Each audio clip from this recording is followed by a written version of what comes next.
السلام عليكم. وانا سنتين هذا maanta waxa way maalintiis qiimeynta way cadaani baa la qiimeynaya cadaani qiimeyntaas maxaa ku dhigi jiray qiimeynta oh my god gabgabad ka wada gabgabo wal gabgabeynaya ilaa awas baa meeshan joogta cadaaniyo oo aad marna tagaysay jigjiga marna dirdhab tagaysay marna aad tagaysay mataqaana goday marna dhuxun aad joogtay oo aad sagaal bood dad u xisaabinaysay bal adiga san ku qiimeynaa horta gabgaba too far 8 bilood ilaa August was 1 year moogtaad wala 1 year sidee ma moogtaad waxaan joognaa maanta July baan joognaa bartamiin kala barka July maanta marka bil baa ka dhiman muxuu ahaay sanadkii hay waa xilliga marka 3 bilood iyo 6 bilood waa la gartay sanad la xilki waydi waxaan arkay Somali regional maalmo leeyahay waa qiimeynaya ayaa socota kolka dhowr cadaani baa jirta cadaaniga jooxada ay gobolada marayay waftiga ah dhuxun tagay geel loogu qalifay goday tagay dhagaxbuur faraska la saaray taas waan cadaani hay cadaani kale diblomaasiga ay soo joogay muxuu ahay bisdiilka keenay bisdiilka Yaasiin ay isla dhigayeen qorshayaasha kullu asmar u sii duulayay kullu ka soo noqonayay kullu wasaaradda arrimaha dibadda madax ka shaneen kullu muxuu ahay prime ministerka كان عداني كلوها عداني كلوها دير دابا هي حفلته هذه جيجيجا هي حفلته أديس أبابا كات كهذا المركب من ده اللي لو يسأل أصلا هاي عداني التليفون كقاص أبري ولا تكذب صعب بس ازداد مليون هيك شوكتا سومال ريتن أي ورك كربا واحد 3000 هو بدو حوي إيه ور هذا حولها اللي ما في عينهن عافمات كورن حولها اللي ما في عينهن حاجة وحنا مريا شن سؤالات بيوصل وقت هاي عافمات كورن ما في عندي حولها اللي ما في عينهن حاجة وحنا مريا حولوا في عينهن دبادي الجدبة والله سيف عم يوصل على دولتي مسكوف في عنا كي كلام مسكوف في عنا حفيشتي والله فرمت كي كلام وصوص على ريبورت كان بنسيها بريجي هو راح النهض بعد عيسى وين الولد بس وين الولد ساعدتكم دقاسوا كي ما نحيا دولتي هرمي على بابنا يا دولة عسوسية كل ما يسا أول لفت مال بوري جنيا وحاسب هو السماعي هرتو سؤال كويدي أنا بتحصل برو والول ما بعد ما هذا بقى مركل روح عيد أوكي أنا لا حكم قرمي كمان من لا تشوريسان قارب قارني متقانا نميه حتى أنت بناك نصور لكتان كل عرسني ما كان هوتيل كشوري صور دومانة أنت نوي مادان جيسا ساو كافيرني marka ruuxi loo yimaadeen uu cabsanay inta bilaa qabsanay waxa kale oo qaarna aaminsan ka baqayeen in xukunka loo dhiibo waxa hadda jirta dadka Soomaalida wareer baa haysta laakiin xalkii baan in muuqdo marka qiimeyntaada isku raacsiiso waxa xalka adigoo ka hadlaya haddana waxyaabihii ku dhiirigeliyay ku tusay xalka markaad dad wada gaajaysan u tagaysay oo wax waxay hayaan ku siinay waxyaabaha soo arkay Soomaaliya qiimo gamgami sama horta dadku aad ay u niyad fiican yihiin rajo badanna way qabaan cabsi inuu dagaal markaa dhaco oo laf dagaalantana way qabaan haye rajo inay oo laf madax noqonaysana way qabaan haye in la fiicnaanayo way qabaan midda igu yaab badan waxa weeye dadku xoolo badan ma bidhaantooda waa wada caato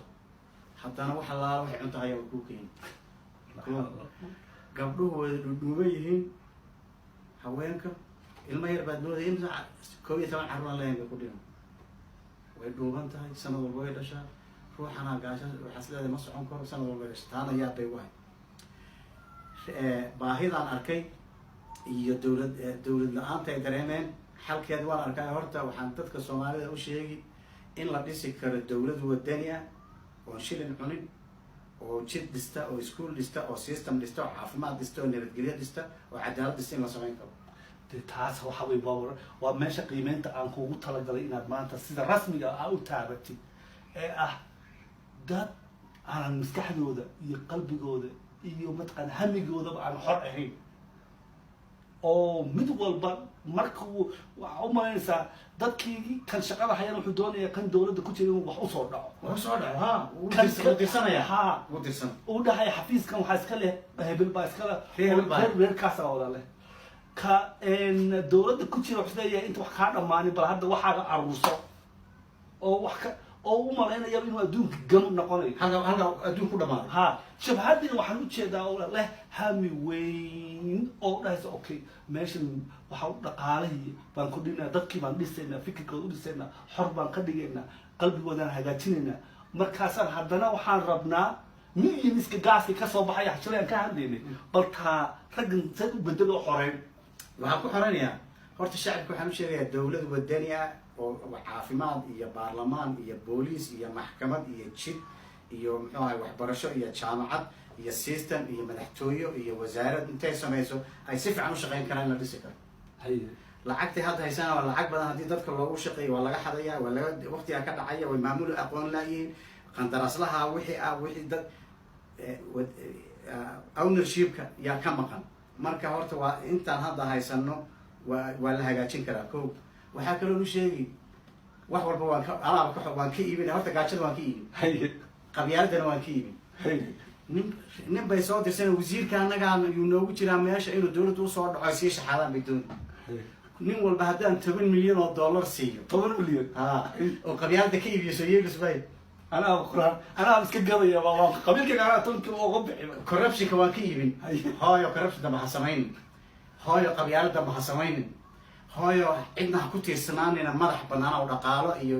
guri iyo waxaad ku noolaato iyo waxbarasho iyo caafimaad carruurtaada iyo adigood heli reer hebel wax insurance ood uga baahan tahay ma jiraan leh cid walba bal noo sheeg saad ku samaynaystaas noo sheeg 5 years kadib qof kasta oo Soomaali ah oo Somali state ku nool Soomaali ogaadeenaya 5 years kadib waan u ballan qaadayaa inaan ka iibiyo gaajada iyo cudurka iyo qabyaalada iyo corruptionka waan ka iibiyo bas aad ugu iibis noo sheeg laakiin 5 sano ka hor ninkii nasiixada inta aanu ka gaarin jirta ka baxay ninkii nasiixada hadda waan qadinayna inta haddii ninkii adkaysan waaye carruurta caanaha ka seexada carruurta habka ka dhama aqalada canjeerada ka qaata corruption sii sameeyo markaan dadka gaashayaha soo dhaweysa shilinka Soomaalida hoosta ka siiya jaadka iyo habeenka dadka Soomaalida waxooda la xada dad kale inta yara dadka Soomaalida loogu dhiibay ka kala xadee 100 qoys sii gaajaysiin 5 sano adkaysan kari waaye 5 sano adkaysan waaye kolka 10 milyan dollar la soo qaybinaya isaga 0 milyan dollar baan siinayna bal 10 milyan aan dadka wax xaqiijinay meesha ka imaanaysa horta waa mid waa gaaska mid waa beerihi mid waxa weeye diamondki iyo dahabki dahab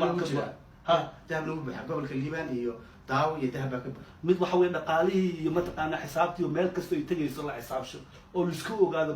waxba la dhicin sax soo waxa leeyahay markii qofka 10 milyan sidii mataqaana Dubai baan u noolaanayna dadka Carabta oo anaga loo soo waxa kafaalada adigu waxaad ku qori shan shaqaale oo maartay canshuurta ka soo xirato qaabka sida Carabta marka kafaalada waxaad keeni ma Hindiyan bad keenaysa Bangladesh ayaa dadka kan taado ariga Soomaaliya waxa leeyahay kuwa amxara kuwa wasdaxna ma u kaaday kuwii mataqaana dee anaga intaan gumaysan waxaan wala dhabukan u keenay dhabuka maskideen marka waaye saashii kale tan shanta bal 10 milyan qiimaysaad ku keenaysa qiimaha lacagta intus طبعا qiimeena wixii kale gaaska kaliya taduya bal suuq noqonaysa after 5 years gaaska income-ka Soomaalida oo imanaya 8 billion dollar hadiiba ibna la dhaco oo la dhuro oo xabashada xado oo China dhinac uu ka qariyo gaaska baxaya oo xataa qaraafka iyo qoratada iyo baashi iyo maxay baranbadii kulli ina dhacaan ma inta soo hadha wax dhameynaya ma jiro laakiin haddaan taas maxay ku dhaalan marka inaad isku duubnaano Soomaaliya marka yes waxaan ka rabaa isku duubna kaliya